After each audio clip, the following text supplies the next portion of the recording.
안녕하세요, 반갑습니다. 여러분들 사랑하는 기능의학 의사 박현입니다. 오늘 할 주제는 작은 근종 있는 분들 이것만은 먹지 말아주세요 편입니다. 작은 근종 있는 분들이 상당히 많죠. 요즘에는 남성들은 전립선, 여성분들은 작은 근종이 발병하는 나이가 굉장히 낮아지고 있고요. 굉장히 많은 분들이 이제 걸려 있습니다. 출산하기 전에 이미 이제 근종이 생겨가지고 그것 때문에 고생하시는 분들이 많은데, 보통 병원에서 이제 오셨을 때 뭐 치료를 여러 가지 한다 하더라도 일단 식단이 굉장히 중요하거든요. 근데 이제 식단을 제가 꼭 강조드리고 싶은 부분이 있어서 말씀드립니다.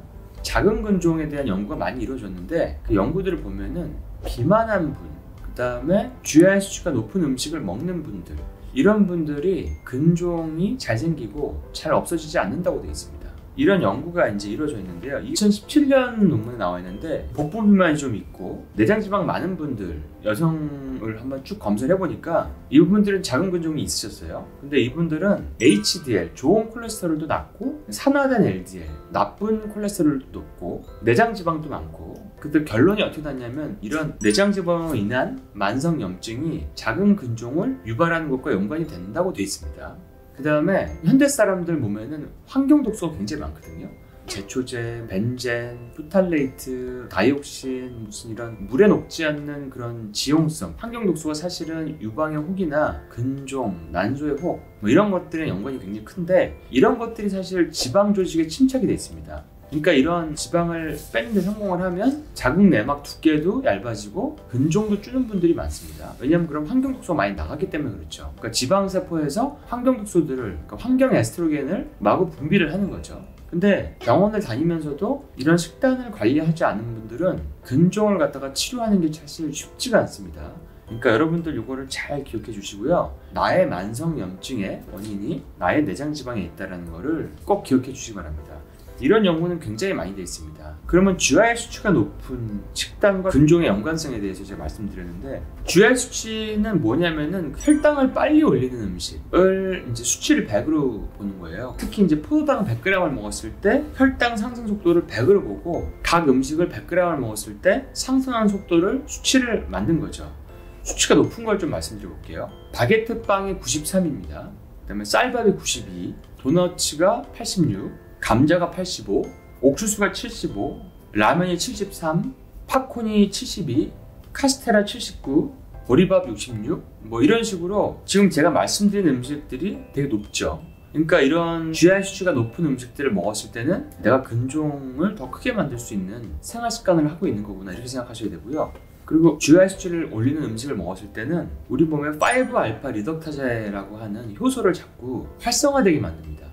그러니까 5알파 리덕타제는 많은 여성들이 겪고 있는 다낭성 난소 증후군, 그로 인한 생리불순, 생리전 증후군, 생리통, 근종, 남성의 전립선, 머리카락이 가늘어지는 거, 또 여드름, 뭐 이런 것들과 연관이 있습니다. 그리고 몸에 털이 많이 나는 거. 근데 이런 5알파 리덕타제를 활성화시키는 것이 바로 GI 수치가 높은 음식입니다.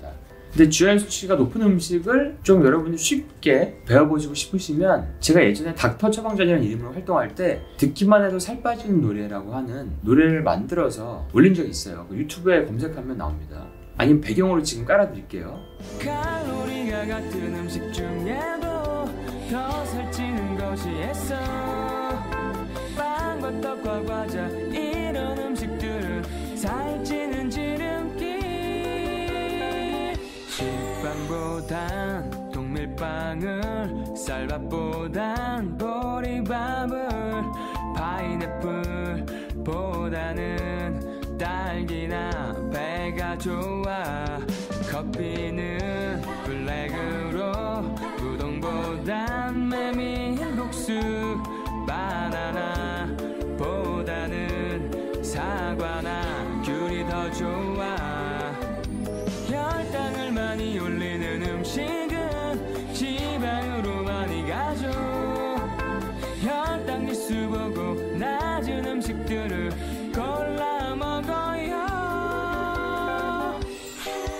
GI 수치를 쉽게 이해할 수 있는 노래니까 이걸 들으시면서 요걸 안 먹으면은 내가 근종에 좀 덜 걸리겠구나, 이렇게 생각하시면 됩니다.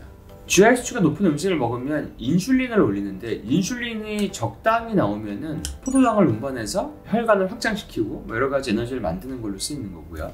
근데 이게 너무나 많아지면은 세포를 증식시킵니다. 그러니까 근종을 생기게 만들 수가 있고 혈관을 수축해버립니다. 그러니까 혈관이 수축되면은 세포가 증식돼서 자궁이 커지고 혈관이 수축이 되면은 생리통도 심해질 수가 있는 거죠.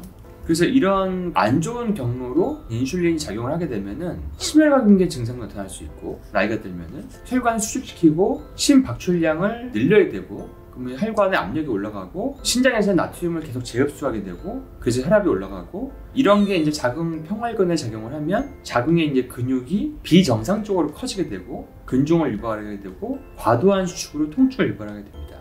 그러니까 이런 인슐린 저항성이 자궁 근종에 유발하는 그런 대사작용을 이해하지 못하면은 수술을 하고 나서 또 수술을 해야 되고 나중에는 뭐 자궁을 드러내야 될 수 있고 자궁을 드러냈는데 살은 계속 쪄 있고 인슐린이 높기 때문에 에스트로겐 우세증 증상으로 인해서 짜증, 붓기, 생리 문제, 고혈압, 당뇨 이런 걸로도 갈 수가 있는 겁니다. 그러니까 여러분들이 한 가지 병이 다른 병으로도 그 기전이 옮겨갈 수 있기 때문에 자궁 근종 있는 분들은 치료하실 때 반드시 식단을 꼭 좀 기억해 주시면 여러분들의 앞으로 건강한 생활에 도움이 되실 거라고 저는 믿어 의심치 않습니다. 여러분들 다들 건강하시고 다음 시간에 다시 뵐게요.